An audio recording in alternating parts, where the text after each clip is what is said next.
Matt Lenihan for Boxing Social in association with Empire Fight Store. Pierce O'Leary, hard day's grafting in the gym, fight announced, mandate for the European title. Things are picking up. You're getting a bit of a head of steam now, and it's crunch time, isn't it? Some big fights ahead. Yeah, that's what we wanted. We wanted to go ahead with it, and we got the opportunity. So now I want to put myself mandatory for the EBU title. It's something that we've been looking forward now to, and yeah, that will happen early next year. Please God. It's got the purse bids now at the moment, so let's hopefully we'll grab that and then we'll go in March. You've got a fight, obviously, for the end of the year. A terrific show, by the way. Frank Warren's put on one hell of a card. Obviously, the work you're getting in here with Joe, some of the sparring you've had, you now feel like you're in a good place going into this fight, aren't you, in terms of putting on a performance, and that'll tee you up for what'll be a huge 2025, won't it? Yeah, well, this is it. This is what we wanted. We wanted to get back out. I was away there in the summer in the boy. We got a phone call for a big fight on the Beterbiev and Bivol undercard. We accepted it, and I never materialised. I was a bit gutted over that, but they're the kind of fights that we want. They're what we're after. They're what we're chasing. So look, I think December is going to be a good fight. No pushover opponent yet. Maybe highly ranked, and then we'll go from there. Then that'll set me up now nicely for 2025.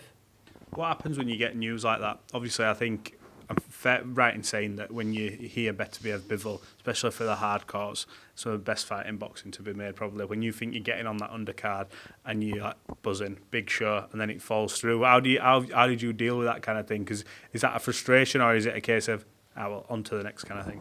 Do you know, I couldn't even care who was on the card, to be honest. That's the truth. I'm in there to do a job. My job's to win, and the fight. So if I don't get that job done, well then I don't get to enjoy the undercard, so or the main event. So look, I need to do what's best for me, and stay focused and get the opportunity to win. I saw the press conference the other day. Saw little snippets, things that you said.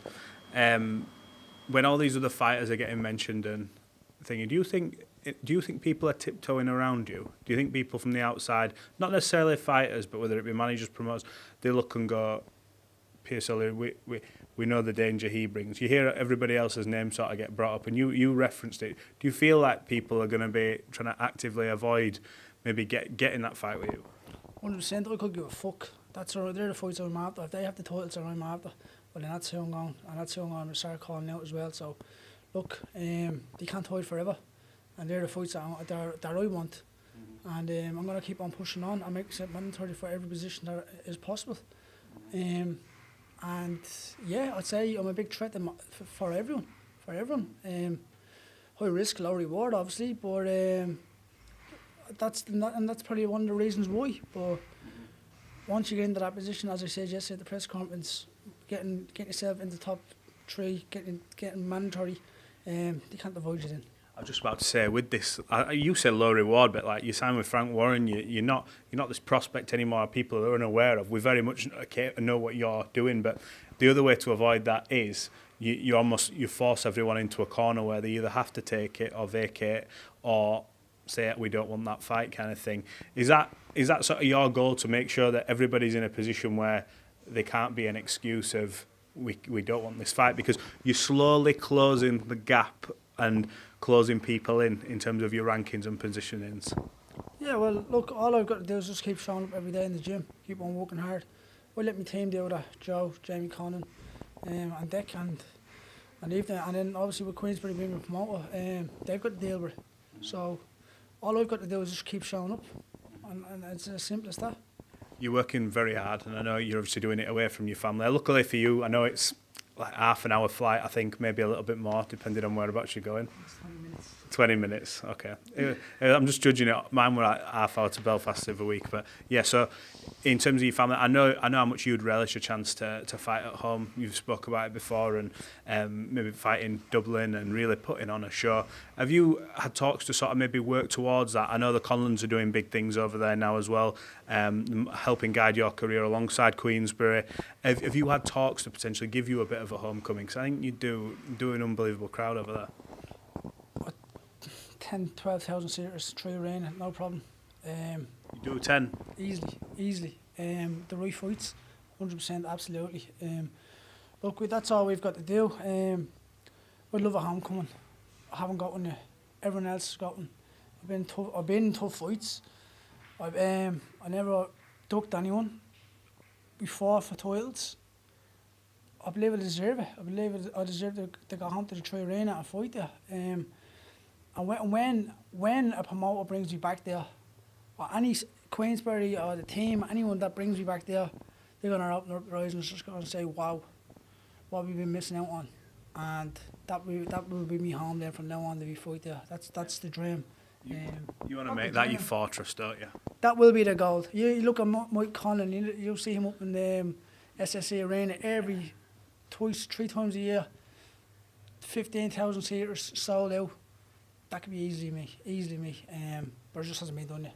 Thing is as well, I've often spoke to the likes of yourself, the Gary Cullies across the years, and I don't want to start mentioning every Irish fighter, but it's often been a hotbed for talent, and I feel like, especially with the boys, obviously Colin Boxing, they're trying to do their thing over there and build it, but there is that market for it. Katie Taylor, obviously, leading the way, all-time great, call her the greatest woman of all time. She's in that argument, whatever. She's led the way for not just women's boxing, but Irish boxing. Boxing as a whole, sorry. But you believe you could be that flag bearer, don't you? When you look at, obviously, Michael's back end of his career in terms of what he's doing there in Belfast, I know he's still coming back, but this new wave, you're part of that, early 20s, keen to put on a show, you believe you can sell it out, you can be that flag bearer for Ireland. 100%. Like Mick, he's in a city, I'm in a city, Dublin in a city, like alone I'll do tremendous numbers there alone. Forget Ireland people travelling from south, north, east and west. Forget about that. That'll just add fuel to the fire there anyways for ticket sales. But with Dublin City being home ground, having support from everyone, it's no words, you can't even describe it. Just need the opportunity to go and do it. Yeah, I think it's something that, unless you've experienced it, that atmosphere. So the atmosphere was created for Cameron Taylor for the rematch, and the noise that's created in that arena, like a cauldron of noise. There's only a few other places I would say that have come close to it, and another one of them places was in Ireland. So look, we look forward to seeing what you're going to do there. A couple more from me. So we mentioned Katie Taylor. She's got Serrano coming up. Have you just got any thoughts on that? It's a big rematch. First one was a cracker. I think she goes. I think she walks through her easily. Yeah, I think she goes easy. Yeah. Serrano. Why? I just think she's at the gain so much more experience. I think Serrano now is at the getting old a little bit more. She hasn't been as active as Katie Taylor. I haven't really paid much attention to it, but it's been dwarfed a little bit, and it's sad that it has for the Jake Paul and Mike Tyson thing. Because it's been in America and not much media has been on it. But I personally think she'll go through. Well, look, have you got a message to all your supporters, especially the ones back home who are behind you on this sort of journey right now and looking forward to seeing you get title shots? You mentioned the European title, which you're mandated for, and these big fights with all these other boys that are in your divisions, your Azims, your Dalton of the world, and you're very much a big player. 100%. 2025 is the year that's going to be the breakthrough for me, and the Tri Arena is back in Dublin. Yes, O'Leary, always a pleasure catching up with you for Boxing Social. We look forward to seeing what you're doing next. Thanks very much, appreciate it.